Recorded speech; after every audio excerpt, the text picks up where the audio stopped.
ഈശോ മിശിഹായിലെ സ്നേഹം നിറഞ്ഞവരെ, നമ്മൾ പിറന്നു വീണ നിമിഷം മുതൽ നമ്മളൊരു യാത്ര ചെയ്യുകയാണ്. ഈ യാത്രയ്ക്ക് ഒരു പ്രത്യേകതയുണ്ട്. എവിടെ നിന്നാണോ നമ്മൾ നമ്മുടെ യാത്ര ആരംഭിച്ചത്, അവിടേക്ക് തന്നെ നമ്മൾ തിരിച്ച് യാത്ര ചെയ്യുകയാണ്. മറ്റൊരു വാക്കിൽ പറഞ്ഞാൽ, ദൈവത്തിൽ നിന്ന് തുടങ്ങി ദൈവത്തിലേക്ക് മടങ്ങുന്ന ഒരു യാത്ര. ദൈവത്തിൽ നിന്ന് ആരംഭിച്ച നമ്മുടെ യാത്ര ദൈവത്തിൽ തന്നെ അവസാനിക്കുമ്പോഴാണ് നമ്മുടെ ഈ ലോകത്തിലെ ജീവിതയാത്ര സഫലമാകുന്നത്. ദൈവത്തിൽ നിന്ന് ദൈവത്തിലേക്ക് ഉള്ള യാത്രക്കിടയിൽ നമ്മൾ ആഗ്രഹിക്കാത്ത, ഇഷ്ടപ്പെടാത്ത കാര്യങ്ങൾ സംഭവിക്കുക സർവ്വസാധാരണയാണ്. നമുക്കറിയാവുന്നതുപോലെ ലോകമെല്ലാം ഇന്ന് COVID-19 എന്ന പകർച്ചവ്യാധി മൂലം എന്ത് ചെയ്യണം എന്ന് അറിയാതെ പകച്ചു നിൽക്കുകയാണ്. കണ്ണിന് കാണുവാൻ പോലും സാധിക്കാത്ത ഒരു വൈറസിന് ലോകമെല്ലാം കീഴടക്കുവാൻ സാധിച്ചു എങ്കിൽ, ഈ കൊറോണ വൈറസിന് മനുഷ്യന്റെ എല്ലാ സ്വപ്നങ്ങളും പ്രതീക്ഷകളും അട്ടിമറിക്കുവാൻ സാധിക്കും എങ്കിൽ, മനുഷ്യൻ എത്ര ബലഹീനനും ദുർബലനും നിസ്സഹായകനുമാണ് എന്നുള്ള വാസ്തവം മനുഷ്യനായ മണ്ണായ നമ്മൾ തിരിച്ചറിയണം. പ്രിയമുള്ളവരെ, ഇന്നത്തെ സുവിശേഷത്തിലൂടെ എമൗസ് എന്ന സ്ഥലത്തേക്ക് മനുഷ്യ സഹജമായ എല്ലാ സ്വപ്നങ്ങളും ആഗ്രഹങ്ങളും പ്രതീക്ഷകളും നഷ്ടപ്പെട്ട് യാത്ര ചെയ്യുന്ന ഈശോയുടെ രണ്ട് തിരഞ്ഞെടുക്കപ്പെട്ട ശിഷ്യന്മാരെ കുറിച്ച് നമ്മൾ വായിക്കുന്നുണ്ട്. പക്ഷേ നിർഭാഗ്യവശാൽ അവർ യാത്ര ചെയ്യുന്നത് ഉദ്ധിതനായ ഈശോയുടെ കൂടെയാണ് എന്നുള്ള സത്യം അവർ തിരിച്ചറിയുന്നില്ല. വചനത്തിൽ നമ്മൾ വായിക്കുന്നു, ഈശോ അപ്പം മുറിച്ചപ്പോൾ ശിഷ്യന്മാർ ഈശോയെ തിരിച്ചറിയുകയും അപ്പോൾ ഈശോ അവരുടെ മധ്യത്തിൽ നിന്ന് അപ്രത്യക്ഷനാവുകയും ചെയ്തു എന്ന്. സ്നേഹം നിറഞ്ഞവരെ, ഈ ലോകത്തിൽ നമ്മൾ ചെയ്യുന്ന യാത്ര ദൈവത്തിൽ നിന്ന് ആരംഭിച്ച് ദൈവത്തിലേക്കുള്ള ഒരു മടക്കയാത്രയാണ് എന്നും, നമ്മുടെ യാത്രയിലുടനീളം ഉദ്ധിതനായ ഈശോ നമ്മുടെ കൂടെ ഉണ്ട് എന്നുമുള്ള ചില യാഥാർത്ഥ്യങ്ങള്, സത്യങ്ങള് നമ്മൾ തിരിച്ചറിയണം. ഈ വിശുദ്ധ കുർബാനയിൽ ആത്മീയമായി നമ്മൾ പങ്കെടുക്കുവാൻ പോകുമ്പോൾ COVID-19 എന്ന വൈറസ് മൂലം സഹനങ്ങൾ അനുഭവിക്കുന്നവർക്ക് വേണ്ടി പ്രാർത്ഥിച്ചുകൊണ്ട്, ഈ മാരക വൈറസ് മൂലം മരിച്ചുപോയവരുടെ ആത്മാക്കൾക്ക് വേണ്ടി പ്രാർത്ഥിച്ചുകൊണ്ട്, അപ്പം മുറിച്ചപ്പോൾ ഈശോയെ തിരിച്ചറിഞ്ഞ ശിഷ്യന്മാരെ പോലെ നമ്മുടെ ഉള്ളിൽ വസിക്കുന്ന ഈശോയെ നമുക്ക് തിരിച്ചറിയാം. ഉദ്ധിതനായ ഈശോ നമ്മെ എല്ലാവരെയും സമൃദ്ധമായി അനുഗ്രഹിക്കട്ടെ.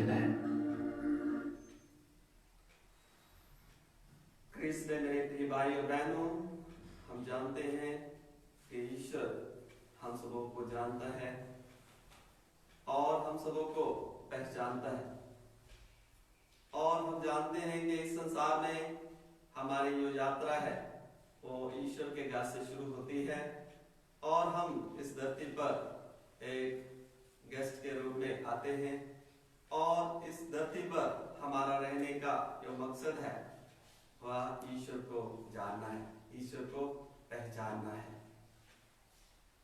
आज के सुसमाचार में हम देखते हैं कि किस तरह से प्रभु के दो शिष्य उन्हें पहचान नहीं पाते। इसी तरह से कई बार हमारे जीवन में भी ऐसे होता है। हम कोरोना वायरस की कारण उनके लक्षणों को, कोरोना वायरस के जो लक्षण है उसे पहचानने में सफल हो जाते हैं, लेकिन प्रभु को पहचानने में हम असफल हो जाते हैं। आज के इस दौर में और आज के इस समय में हम सबों को प्रभु को पहचानने की जरूरत है। प्रभु के सामने ये जो कोरोना वायरस है कुछ भी नहीं है। अगर हम प्रार्थना करेंगे, ईश्वर से भक्ति पूर्वक प्रार्थना करेंगे तो ईश्वर हमारी प्रार्थनाओं को अवश्य चुनेगा और इस कोरोना वायरस से हम सबों को छुटकारा देगा, मुक्ति दिलाएगा। इसमें मेरे प्रिय भाई और बहनों, आइए हम विशेष तौर पर आज की जो मिस्सा बलिदान है, जो हम कोरोना वायरस अफेक्टेड लोगों के लिए चढ़ा रहे हैं। पूरे संसार में इस महामारी के कारण डिस्टर्बेंस है। आइए हम उन सब लोगों को ईश्वर के सामने उपस्थित करते हुए पूरे संसार के लिए प्रार्थना करें और इस मिस्सा बलिदान में यहाँ कहीं भी आप लोग हैं, भक्ति पूर्ण इस मिस्सा बलिदान में भाग लें।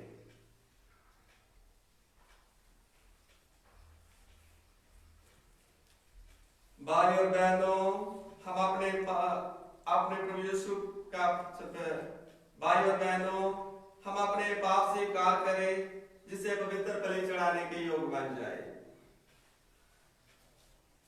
हम सब मिलकर बोले, हे भाई और बहनों, मैं सर्वशक्तिमान की और आप लोगों के सामने स्वीकार करता हूँ कि मैंने से और अपना कर्तव्य पूरा न करने से बार बार पाप किया है।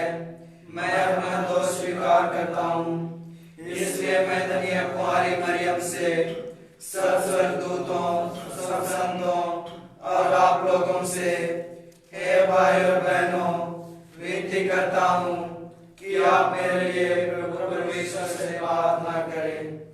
सर्वशक्तिमान ईश्वर हम लोगों पर दया करे और हमारे पाप क्षमा कर हमको अनंत जीवन प्रदान करे। आमीन। सृजनहार दया करो, पाप मिटाने वाला दया करो। सृजनहार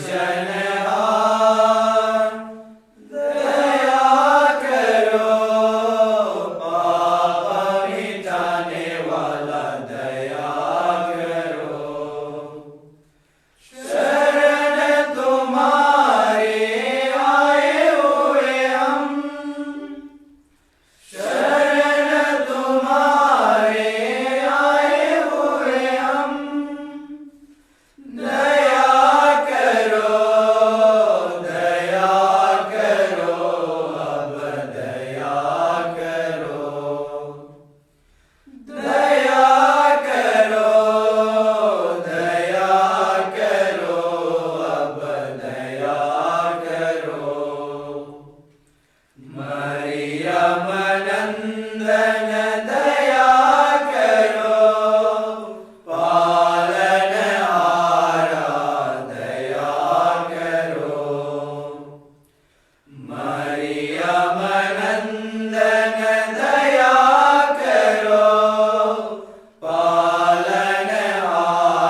सिंहासन हो। महिमा गाते हम, तेरी स्तुति हम करते हैं। भूप शुभ शांति मिले, शुभ शांति सब जन को। महिमा गाते हम। हे पिता परमेश्वर, हे प्रभु सत्य ईश्वर। हे पिता परमेश्वर, हे प्रभु सत्य ईश्वर।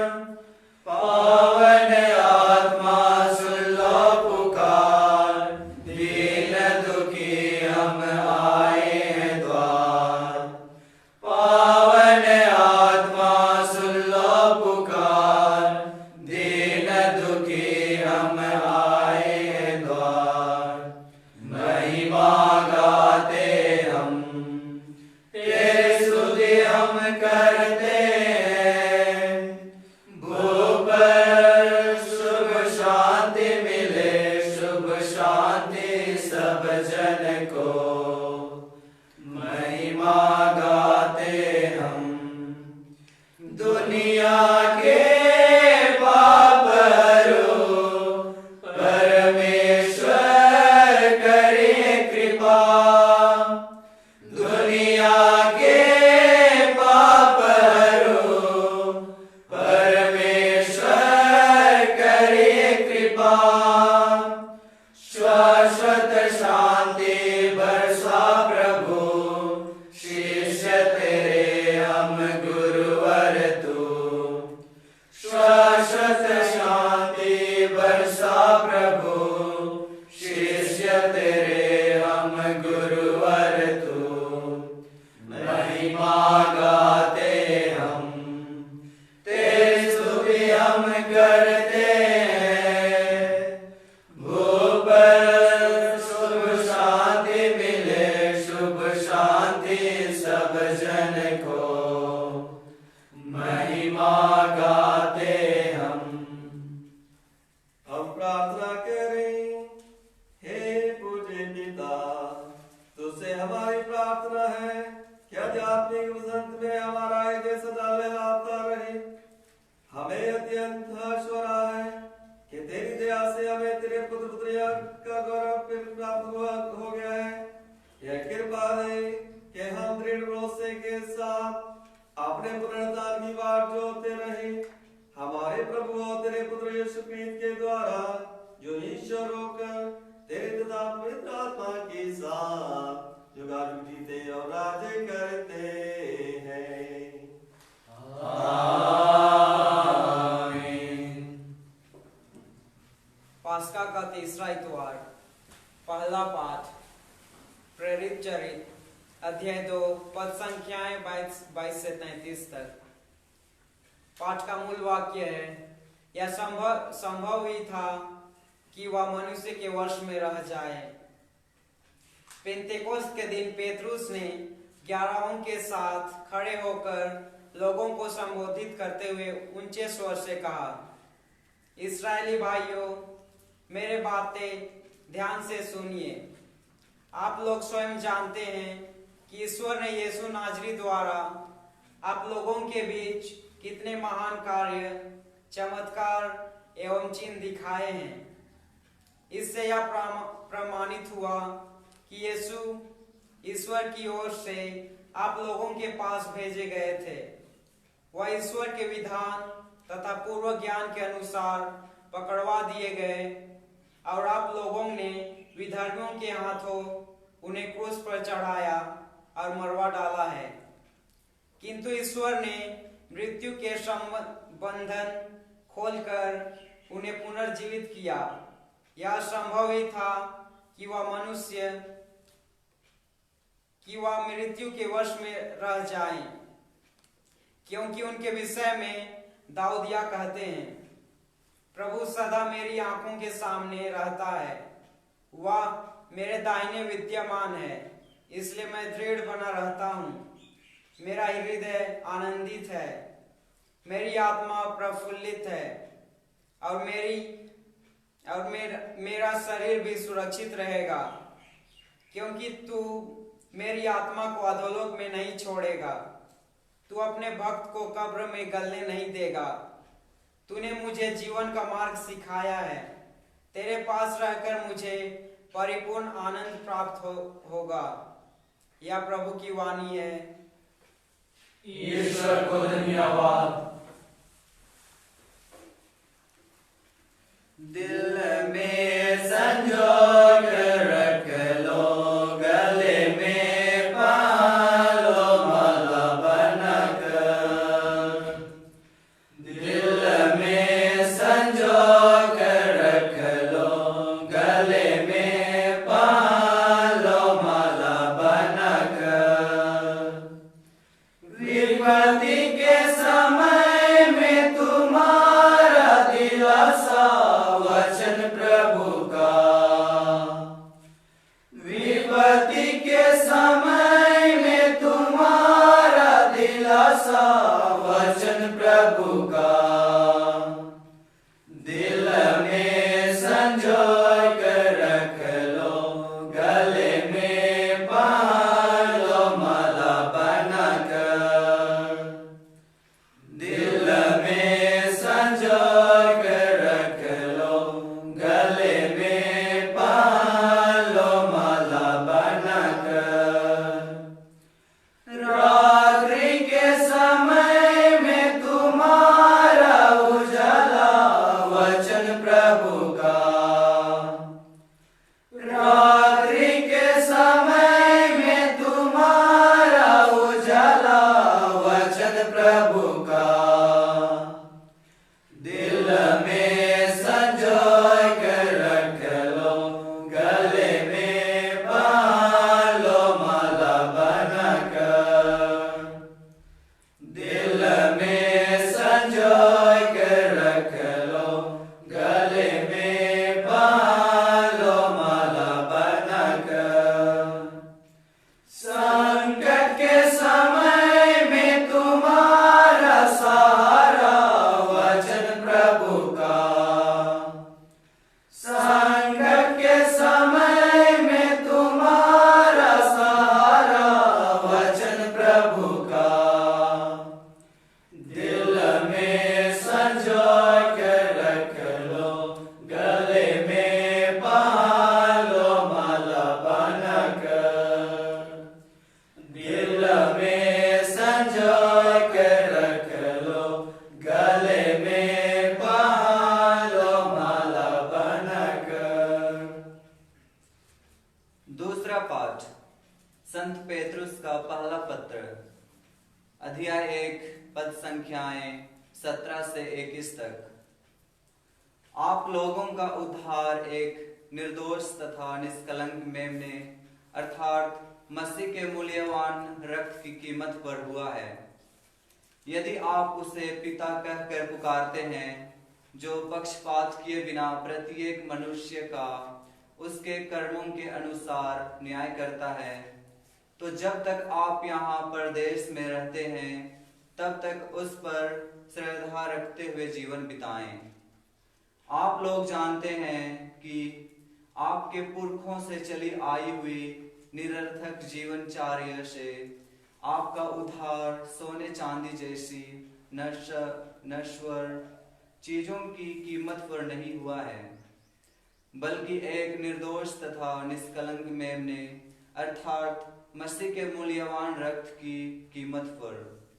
वह संसार की सृष्टि से पहले तो नियुक्त किए गए थे, परंतु समय के अंत में आपके हेतु प्रकट हुए।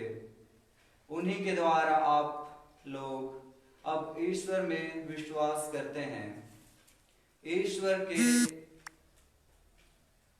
उन्हें मृतकों में से इसलिए जिलाया और महिमान्वित किया है कि ईश्वर में आपका विश्वास, ईश्वर पर आपका भरोसा भी हो। यह प्रभु की वाणी है। ईश्वर को धन्यवाद। जय घोष। alleluia, alleluia। हे प्रभु यीशु, हमारे लिए धर्म ग्रंथ की व्याख्या कीजिए, हमारे हृदय उद्दीप्त कर दीजिए। alleluia।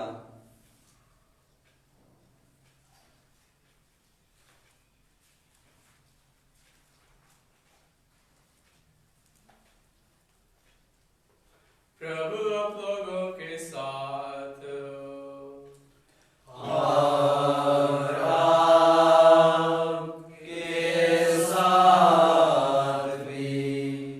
संत लूकास के अनुसार पवित्र सुसमाचार।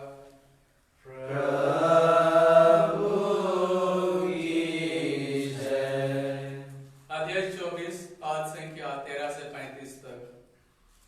यीशु के दो शिष्य इन सब घटनाओं पर बातें करते हुए एमाउस नामक गांव जा रहे थे। वह यरूशलेम से कोई 4 कोस दूर है।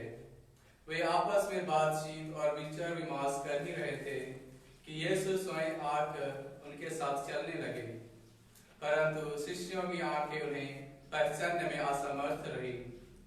यीशु ने उनसे कहा, आप लोग राह चलते किस विषय पर बातचीत कर रहे हैं?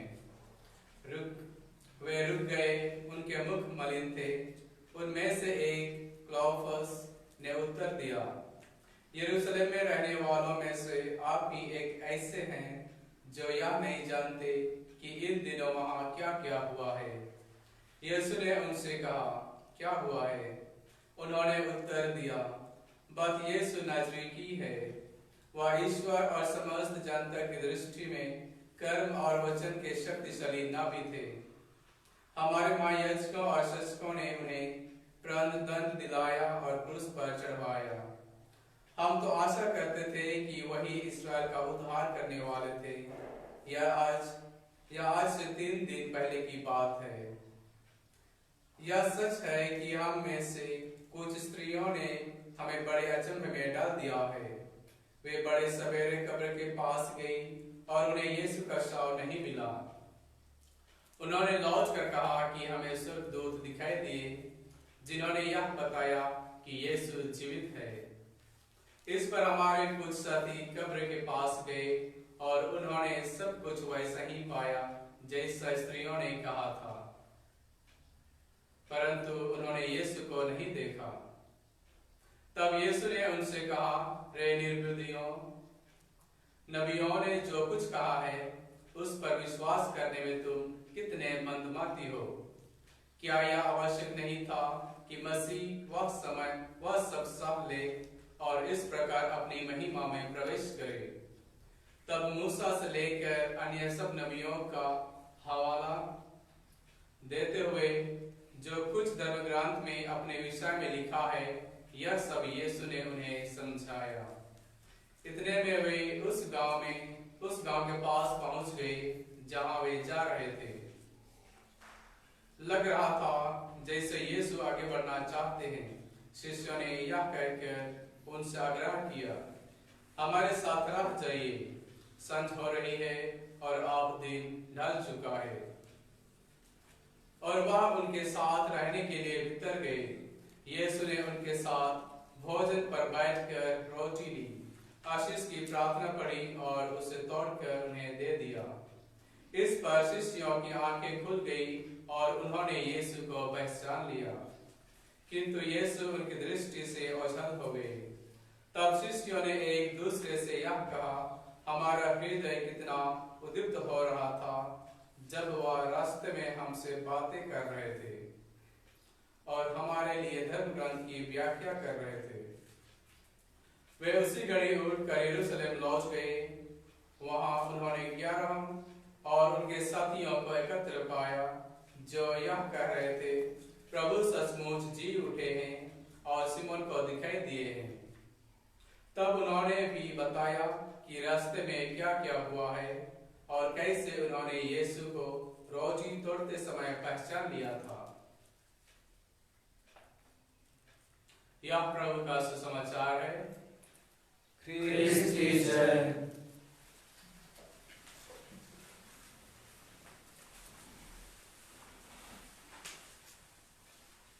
ख्रिस्त में प्यारे मित्रों, आज हम आशीर्वाद में प्रवेश करते हैं और यह हम प्रत्येक जन के लिए पुनः आनंद और खुशी का संदेश देता है। जैसे हमने एंट्रेंस जो प्रवेश गाना था उसमें सुना कि प्रभु हमारे साथ हैं तो फिर मैं क्यों डरूं, प्रभु हमारे साथ है तो मुझे किस चीज का भय है। हमने इंट्रोडक्शन में भी वही सुना और आज के पाठों का भी यही संदेश है। अगर जीवित प्रभु हमारे साथ हैं तो हमें डरने की कोई आवश्यकता नहीं है। हमारे जीवन में कोई डर भय नहीं होनी चाहिए और इसीलिए आज हम इस पर मनन चिंतन करते हुए आइए हम एमाउस की यात्रा करें। हमारा जीवन इस धरती पर एक यात्री की तरह है। हम प्रत्येक जन्म से लेकर मृत्यु तक इस धरती पर यात्रा करते हैं और यात्रा करते वक्त प्रत्येक यात्री अपने अपने जीवन में विभिन्न प्रकार की परिस्थितियों का सामना करते हैं, क्योंकि रास्ता हर वक्त साफ नहीं रहता है। अभी के जिंदगी को अगर देखें, हम इस समय का माहौल को देखें तो यह स्पष्ट हमारे सामने है कि रास्ता कभी सीधा हो सकता है, कभी टेढ़ा हो सकता है, कभी धूल, कंकड़, पत्थर और ऊबड़ खाबड़ भी हो सकता है। ये सभी हमारे जीवन को इंगित करता है, हमारे जीवन के रास्ते को इंगित करता है और इस पर हम अगर विचलित हों, रास्ता अच्छा नहीं है कहकर अगर हम आगे नहीं बढ़े तो हमारी मंजिल है उसे हम प्राप्त नहीं कर पाएंगे। एक छोटी सी घटना को हमने पहले भी सुना है, पुनः मैं एक बार आप सबों के सामने रखना चाहता हूँ। वह घटना है एक व्यक्ति प्रभु यीशु ख्रिस्त के साथ समुद्र के किनारे चलते हैं और बातें करते हुए वे अपने जीवन को वापस लौट कर देखना चाहते हैं। तो वह व्यक्ति देखता है कि चलते चलते उसके जीवन में कभी कभी वो सिर्फ एक ही व्यक्ति के पद चिन्हों को देखता है और वो कहता है कि मैं तो बार बार प्रभु के साथ ही चला हूं और फिर कैसे ये सिर्फ एक ही व्यक्ति का पद चिन्ह है। तब वो फिर कहता है प्रभु को, प्रभु अभी जब मैं देखता हूं अपने जीवन को पीछे मुड़कर तो मैं देख रहा हूं कि ऐसी घड़ी जब थी, संकट विपत्ति मेरे जीवन में आई, कठिनाइयां थी, उस समय सिर्फ मैं देखता हूं एक ही व्यक्ति का पद चिन्ह है। आपने मुझे उस समय छोड़ दिया है, यह महसूस मैं करता हूं। प्रभु का उत्तर होता है, मेरे प्यारे बेटे और मेरी प्यारी बेटी, मैं आपके साथ सदा ही था। आप जब जब सिर्फ एक का पद चिन्ह देखते हैं तब तब मैंने उन घड़ियों में अपने गोदी में लेकर आपको लिया था। आपको उन संकट में, उस संकट में, उस विपत्ति में मैंने नहीं छोड़ा, बल्कि आपको मैंने अपने गोदी में रखकर आगे बढ़ाया। और इसलिए आप देखते हैं सिर्फ एक व्यक्ति का पद चिन्ह, वो पद चिन्ह है मेरा। और तब उन्हें विश्वास हो जाता है कि प्रभु हर वक्त हमारे साथ है, प्रभु हर वक्त उनके साथ था और प्रभु हर वक्त हमारे साथ रहेगा। इसे हमें पहचानना है। आज का जो पाठ है वो हमें इसी ओर इंगित करता है। पहला पाठ में हमने सुना कि किस प्रकार से हम प्रभु को पहचाने, जाने, कि वही प्रभु यीशु ख्रिस्त जिसको लोगों ने विशेषकर यहाँ जैसे पहला पाठ कहता है जब पेंतेकोस्त के दिन पेत्रुस उपदेश देते हैं, कहते हैं आप लोगों ने उसे विधर्मियों के हाथ पर मार डलवाया है, क्रूस पर चढ़वाया है, लेकिन ईश्वर मृत्यु के बंधन में और इन सभी चीजों के बंधन में नहीं रह सके। जैसे दाऊद कहते हैं प्रभु सदा मेरी आंखों के सामने रहता है। मेरे प्यारे भाई और बहन, अगर प्रभु हमारे आंखों के सामने रहेगा, वह हमारे दाहिने विद्यमान रहेगा, तो हमें विचलित होने की जरूरत नहीं, भयभीत होने की आवश्यकता नहीं। हमें आनंदित होना है, हमारा आत्मा प्रफुल्लित होना है, और जब हम प्रफुल्लित होंगे हमारा शरीर भी सुरक्षित रहेगा, जैसे प्रेरित चरित्र में हम पढ़ते हैं। और प्रभु हमें कभी भी विनाश के रास्ते में नहीं लेगा, बल्कि हमें अनंत जीवन के रास्ते में, जिसकी ओर हम अग्रसर हो रहे हैं, ले चलेंगे। तो हमें उसी आशा से हमारी यात्रा है अनंत जीवन में प्रवेश करने की।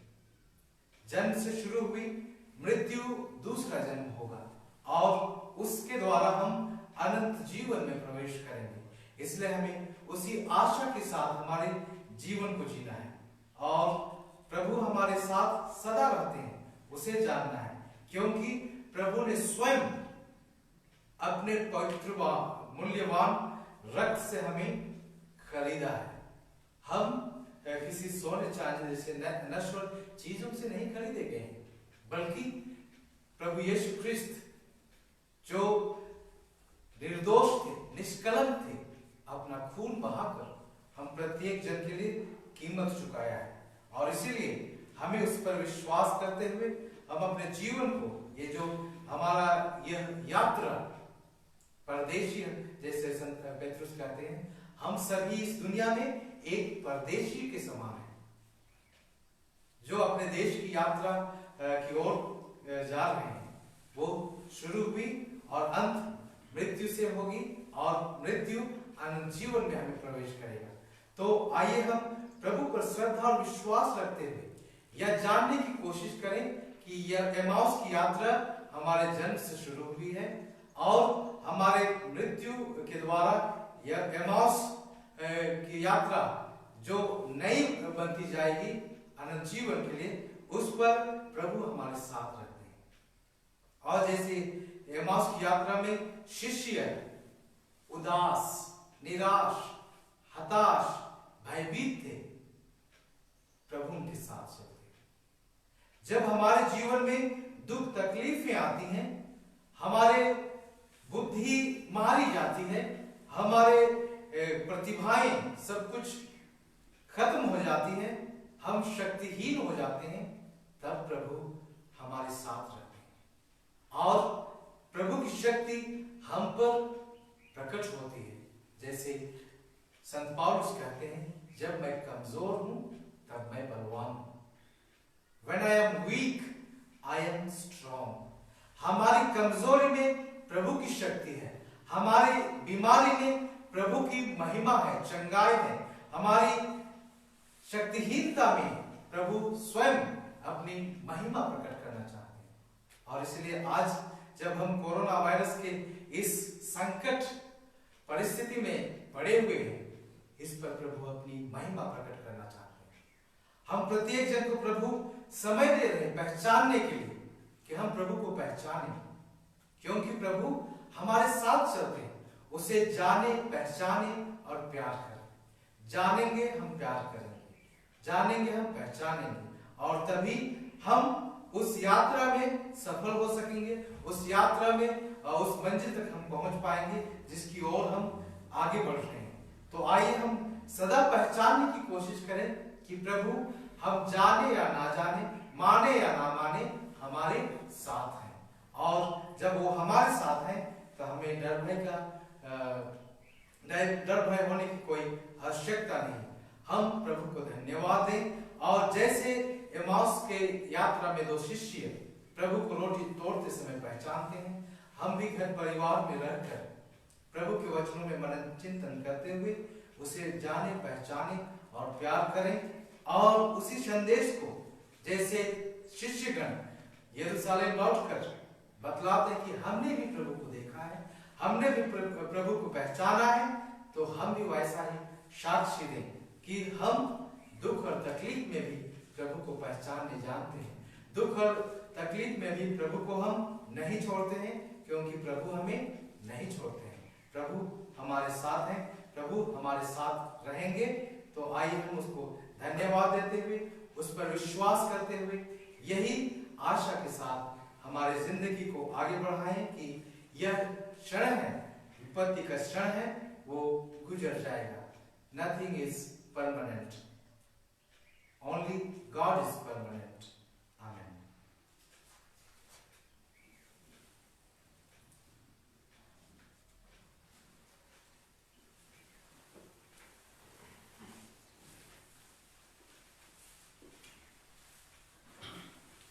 प्रेरितों का धर्मसार। स्वर्ग और पृथ्वी के सृजनहार सर्वशक्तिमान पिता परमेश्वर पर मैं विश्वास करता हूँ और उसके इकलौते पुत्र हमारे प्रभु यीशु ख्रिस्त पर, जो पवित्र आत्मा के द्वारा गर्भ में आए, कुंवारी मरियम से जन्मे, पौंतियुस पिलातुस के समय दुख भोगा, क्रूस पर चौके गए, मर गए और दफनाए गए, लिंगुस में उतरे, तीसरे दिन मृतकों में से जी उठे, स्वर्ग गए और सर्वशक्तिमान पिता परमेश्वर के दाहिने विराजमान है। वहां से जीवितों और मृतकों में न्याय करने आएंगे। मैं पवित्र आत्मा पर, पवित्र कैथोलिक कलीसिया, धर्मियों के संबंध, पापों की क्षमा, देह के पुनरुत्थान और अनंत जीवन पर विश्वास करता हूँ। आमीन।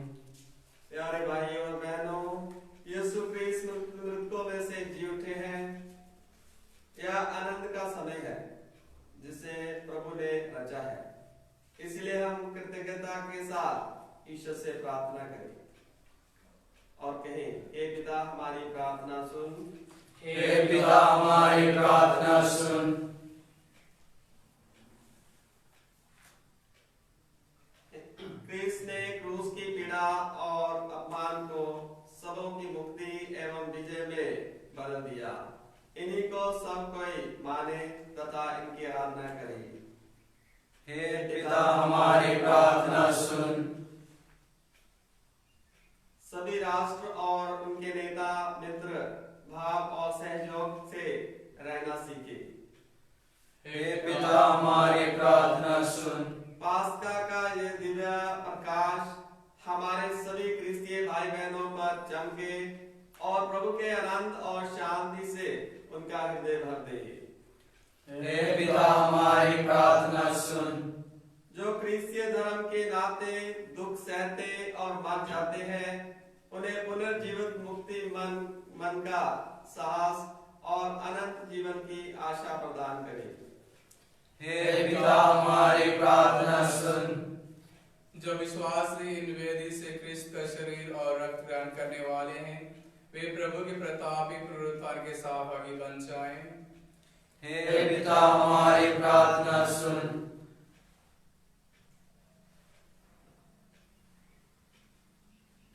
हे प्रभु, हमने पास्का के कृपा दानों से भर दे। यह स्वर्गीय भोजन उचित रीति से ग्रहण करने के लिए हमें शुद्ध कर, क्या हम पुनर्जीवित क्रिस्त के साथ एक नया जीवन पथ अपना सके। उन्हें हमारे प्रभु क्रिस्त के द्वारा आमीन।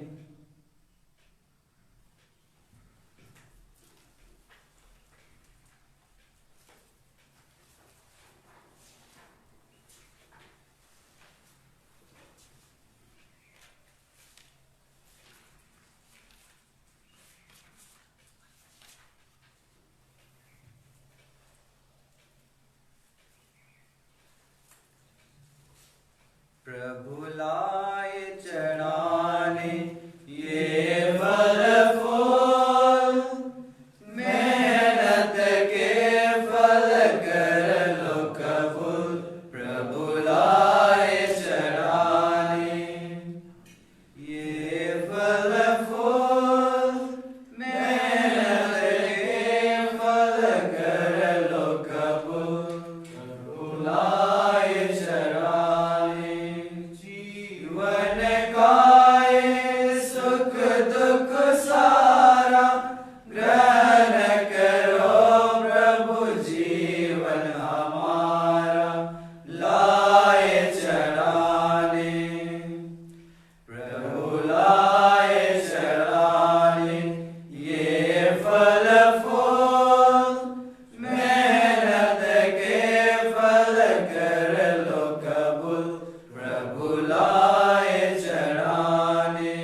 स्तुति तथा महिमा के लिए और हमारे दुखों से समस्त पवित्र कलीसिया के लाभ के लिए आपके हाथों से आप बलिदान ग्रहण करें।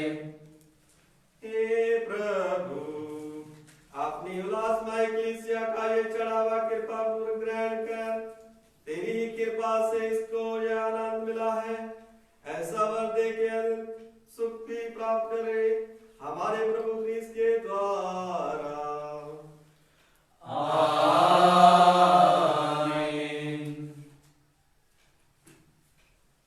प्रभु आप लोगों के साथ हो।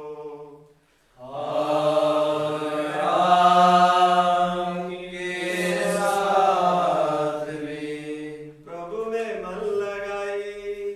हम प्रभु में मन लगाए हुए हैं।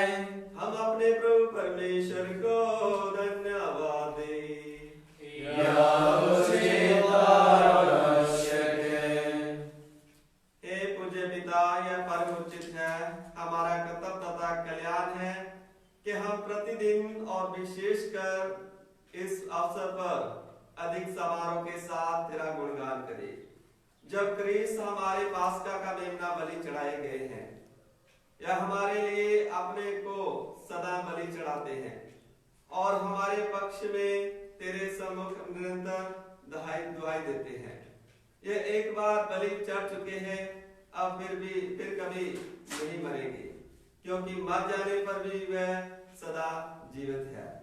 इसलिए पास्का के आनंद से भी भोर होकर विश्व का कोना कोना अमन से फूला नहीं समाता और स्वर्ग के समस्त दूतगण तेरी स्तुति करते हुए निरंतर एक स्वर से गाते हैं। पवित्र पवित्र पवित्र प्रभु विश्वमंडल के परमेश्वर, स्वर्ग और पृथ्वी तेरी महिमा से परिपूर्ण है। स्वर्ग में प्रभु की जय। धन्य है वे जो प्रभु के नाम पर आते हैं। स्वर्ग में प्रभु की जय। हे परम पिता, तू वास्तव में पवित्र है, सारी पवित्रता का स्रोत है। हम तुझसे निवेदन करते हैं, तू ये उपहार अपने आत्मा के स्पर्श से पवित्र कर दे कि यह हमारे प्रभु यीशु क्रिस्त का शरीर तथा रक्त बन जाए। जिस रात को यीशु स्वेच्छा से मृत्यु के लिए सौंपे गए, उन्होंने रोटी ली, तुझे धन्यवाद दिया और रोटी तोड़कर उसे अपने शिष्यों को देते हुए कहा, तुम सब इसे लो और खाओ, यह मेरा शरीर है जो तुम्हारे लिए चढ़ाया जाएगा।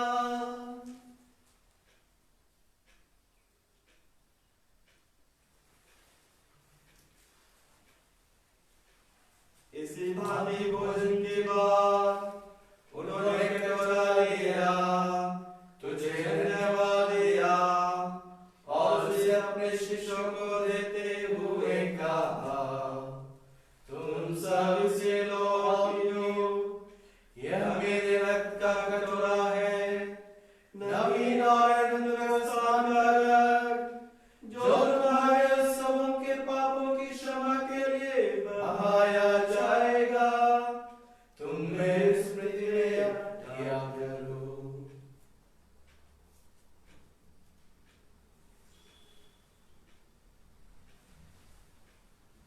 प्रभु यीशु क्रिस्त की महिमा हो। प्रभु यीशु क्रिस्त की महिमा हो। क्रिस्त मर गए, क्रिस्त जी उठे, क्रिस्त महिमा के साथ फिर आएंगे। प्रभु यीशु क्रिस्त की महिमा हो। हे परम पिता, ये आज्ञा मानकर हम अपने प्रभु की मृत्यु और पुनरुत्थान की स्मृति में तुझे जीवन की रोटी और मुक्ति का कटोरा चढ़ाते हैं। हम तुझे धन्यवाद देते हैं कि तूने हमें अपने सम्मुख उपस्थित होने और अपनी सेवा करने का सौभाग्य प्रदान किया है। हमारा नम्र निवेदन है कि हम सब जो क्रिस्त का शरीर तथा रक्त ग्रहण करते हैं, पवित्र आत्मा के द्वारा एकता के सूत्र में बंधे रहें। प्रभु हमारे संत पीटर फ्रांसिस, हमारे धर्माध्यक्ष पौल और सभी याजकों के साथ विश्व भर में फैली अपनी कलीसिया की सुधि ले तथा इसे प्रेम में सिद्ध बना दे। हे प्रभु, हमारे भाई बहनों की भी सुधि ले जो पुनरुत्थान की आशा में परलोक सिधार चुके हैं, उन्हें और सभी मृतकों को अपने पुण्य दर्शन का सौभाग्य प्रदान कर हम सब का श्रीराम कि हम भी अनंत जीवन के सहभागी बने और ईश्वर की माता धन्य कुंवारी मरियम, संत योसेफ उसके प्रियवर, प्रेरितगण और सब संतों के साथ जो युग युग में तेरे विश्वस्त सेवक सेविकाएं बने रहे, तेरा स्तुतिगान कर सके तेरे पुत्र यीशु ख्रिस्त के द्वारा।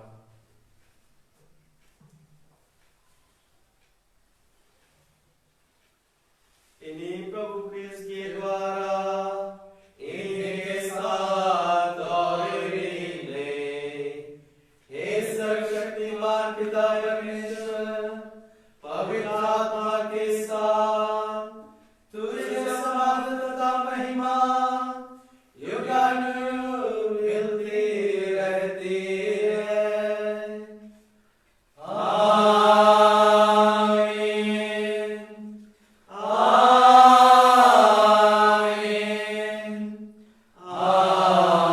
आमीन।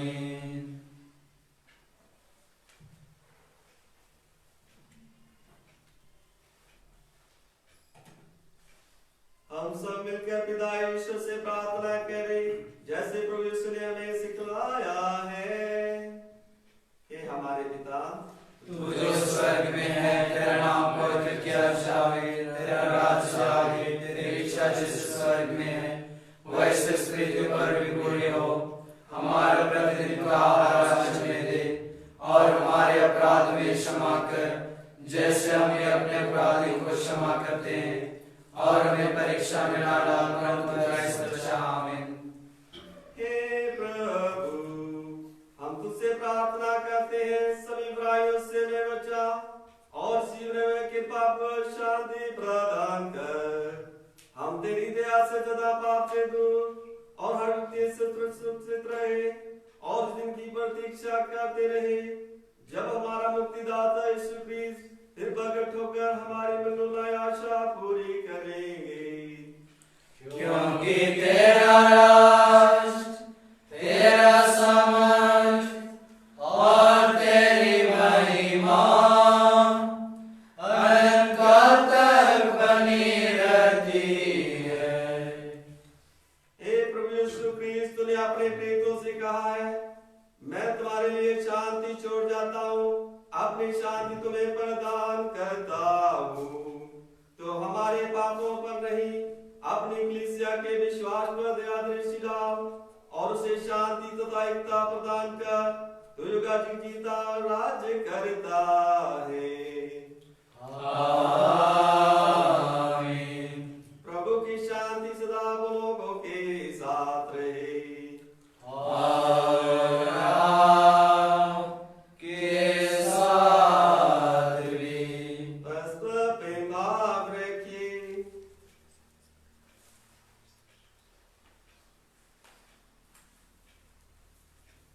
हे ईश्वर के मेमने, तू संसार के पाप कर लेता है, हम पर दया कर। हे ईश्वर के मेमने, तू संसार के पाप कर लेता है, हम पर दया कर। हे ईश्वर के मेमने, तू संसार के पाप कर लेता है, हमें शांति प्रदान कर।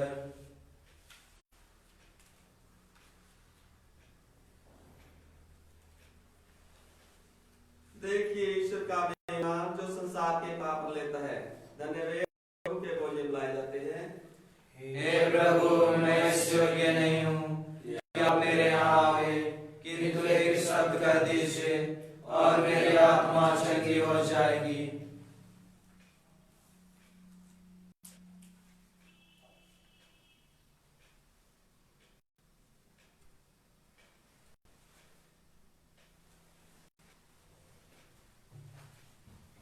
राष्ट्रगान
रिश्ता अजीब है खुदा।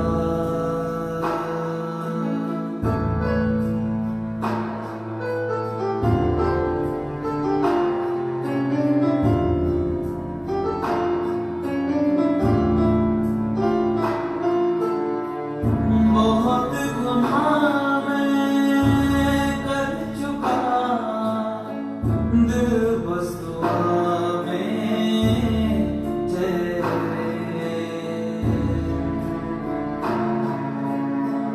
बहुत गुनाह मैं कर चुका, दिल बस दुआ में ठहरे। मुझको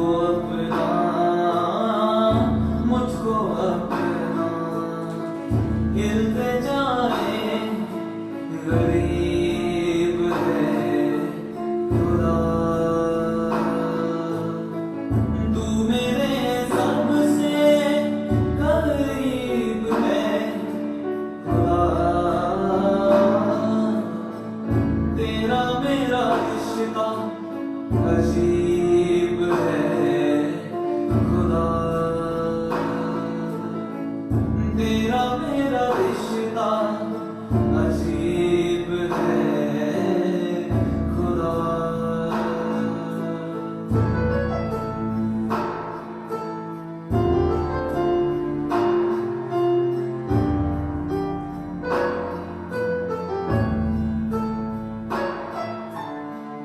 तेरा ही गीत मैं गाऊं, तेरे आगे ही झुक जाऊं। तेरा ही गीत मैं गाऊं, तेरे आगे ही झुक जाऊं। तुझे सजदे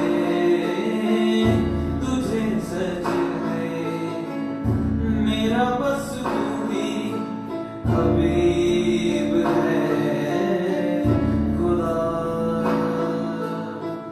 तू मेरे सबसे करीब है खुदा।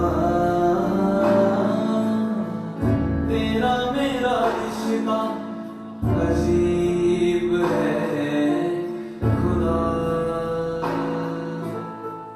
तेरा मेरा रिश्ता अजीब है खुदा। तेरा मेरा रिश्ता अजीब है खुदा।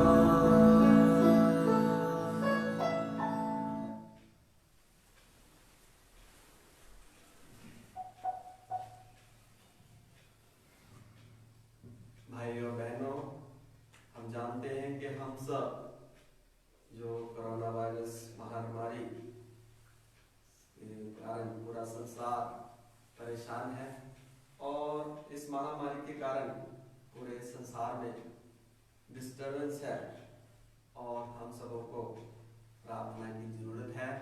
ईश्वर के साथ समय बिताने की जरूरत है, क्योंकि प्रभु यीशु क्रिस्त हम सबों को हमेशा कहते हैं कि क्या तुम मेरे साथ 1 घंटा भी बता नहीं सकते, जाग नहीं सकते।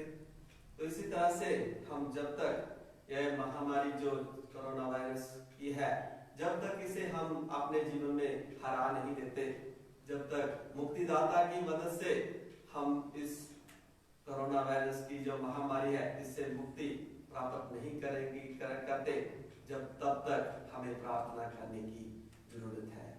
प्रार्थना करते रहो लगातार, यही प्रभु यीशु क्रिस्त हम सबको कहते हैं।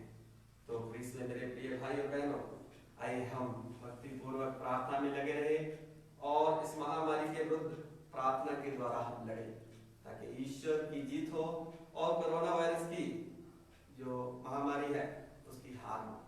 यह प्रार्थना हमारी जो पाकमिस है वह संडे चलती रहेगी।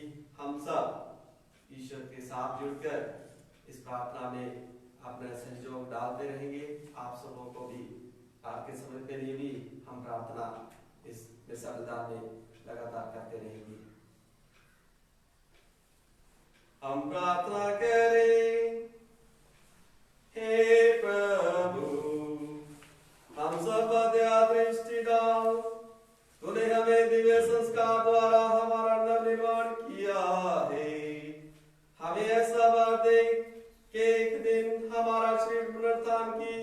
प्रभुता और महिमा प्राप्त करे हमारे प्रभु यीशु क्रिस्त के द्वारा।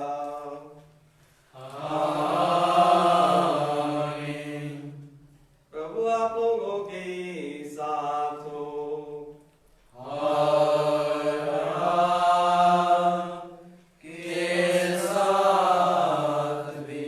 सर्वशक्तिमान ईश्वर पिता और पुत्र और पवित्र आत्मा आपको आशीर्वाद प्रदान करे। आप लोग भी डाले प्रभु के साक्षी बने।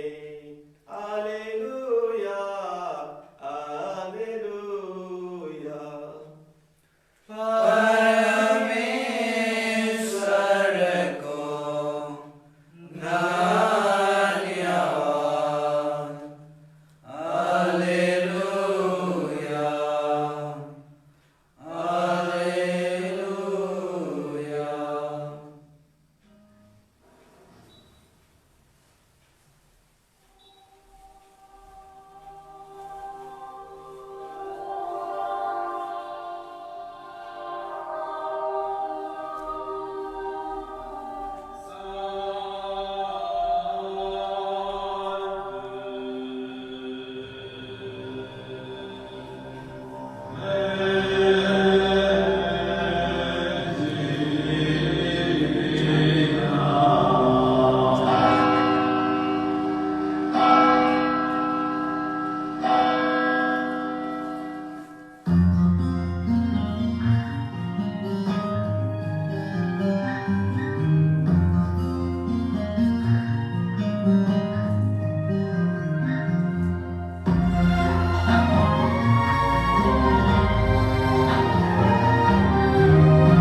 അമ്മേ അമ്മേ മേരി മാതാവേ മാനവർക്കെന്നെന്നും ആശ്രയമേ അമ്മേ അമ്മേ മേരി മാതാവേ മക്കളാം ഞങ്ങളെ കാത്തിടണേ അമ്മേ അമ്മേ മേരി മാതാവേ മാനവർക്കെന്നെന്നും ആശ്രയമേ അമ്മേ അമ്മേ മേരി മാതാവേ മക്കളാം ഞങ്ങളെ കാത്തിടണേ.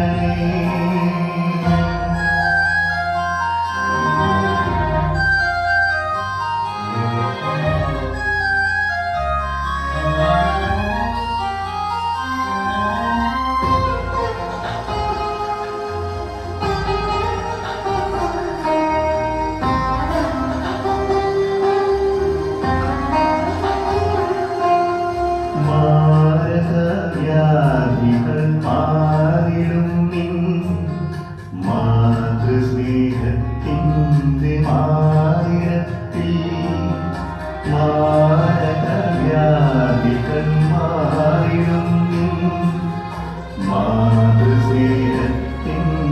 മാറിടത്തിൽ കനിവാർന്ന സ്വരരോട് പ്രാർത്ഥിക്കണേ കൈവിടാതെന്നും നീ ചേർത്തിടണേ കനിവാർന്ന സ്വരരോട് പ്രാർത്ഥിക്കണേ കൈവിടാതെന്നും നീ ചേർത്തിടണേ അമ്മേ അമ്മേ മേരി മാതാവേ മാനവർക്കെന്നെന്നും ആശ്രയമേ അമ്മേ അമ്മേ മേരി മാതാവേ മക്കളാം ഞങ്ങളെ കാത്തിടണേ.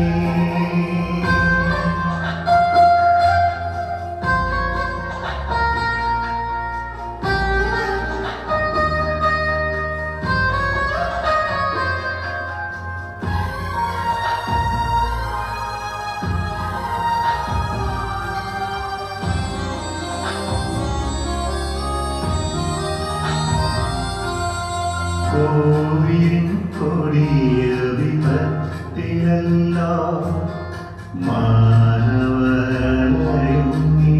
മാനവരലയുന്നിതൊന്നരഞ്ഞം കോവിലിൻ കൊടിയ വിപത്തിലല്ലോ